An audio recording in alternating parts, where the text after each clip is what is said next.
Ladies and gentlemen, I would like to speak to you today about Afghanistan. We're all very familiar with recent events in this country because of the 2001 invasion of the country, which was led by the United States. This campaign was successful to a certain extent because the Taliban fell from power, and although it took many long years, Osama Bin Laden was eventually found and killed.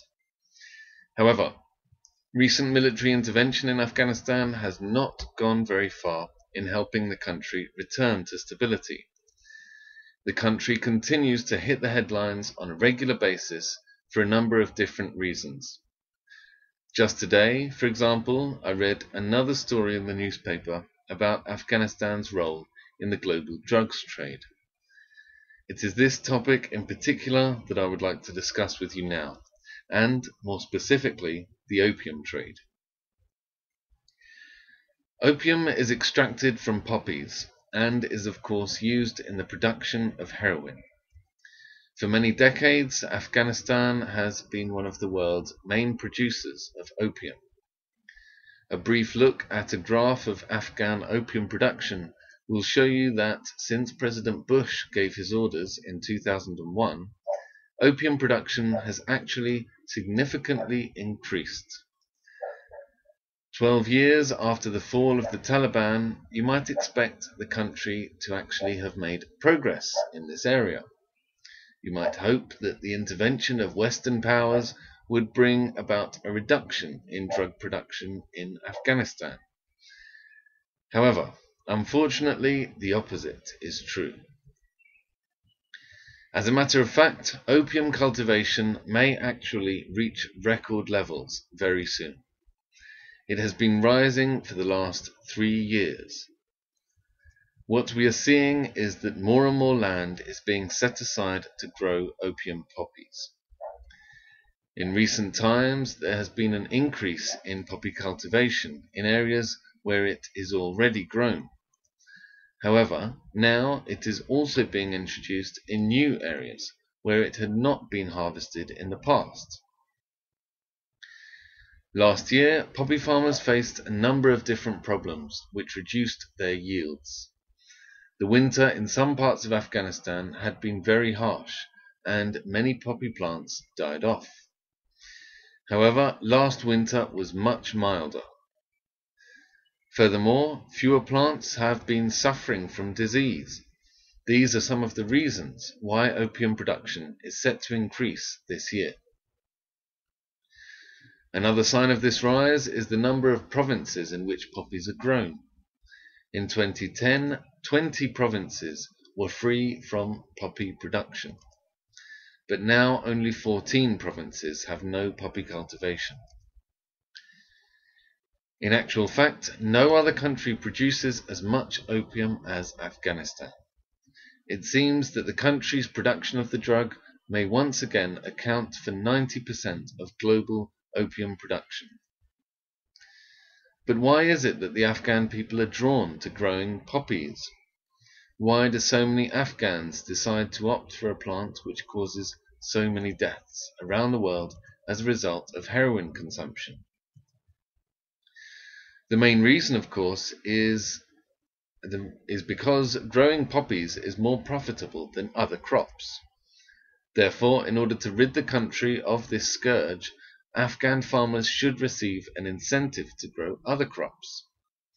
For instance, if the government provided more subsidies for growing food crops, farmers would no longer feel the need to use their farming land for poppies. Now, the Afghan government does indeed have programs in place which aim to reduce opium production. These mainly consist of campaigns to destroy poppy fields. Of course, eradicating opium poppies in this way does help the situation. When farmers see that time and time again their source of income is wiped out, they generally choose to grow another type of crop. However, if farmers know that the price for opium is high, they will simply continue their old ways, without looking for an alternative. Therefore, it is clear that the Afghan government should explore new solutions. For example, it could provide healthcare and education for those who have their poppy fields destroyed. In this way, farmers would feel less bitter about having their fields eradicated or having their crops wiped out. These services would be a form of compensation for farmers and would also help them to earn a living through other means. It goes without saying, however, that measures of this type would be very costly for the Afghan government, and Afghanistan is by no stretch of the imagination a country with money to spare. The government has been prioritizing a number of key areas in its efforts to improve the lives of its people. Special attention has been paid to education and justice, for example. Of course, these are indeed areas very worthy of the government's attention, but narcotics should be treated with more urgency, since opium production is already out of control. The narcotics issue should be dealt with not only by the national government, but also by the international community. Other countries should step in and lend a hand at this critical time. Opium production is undermining efforts to improve security in Afghanistan. It is also feeding corruption. What's more, it has a corrosive effect on trust in the country. These aspects affect not only Afghanistan, but have repercussions on other countries around the world. Also, when considering the effects of the drug trade in Afghanistan, one further point should be taken into account.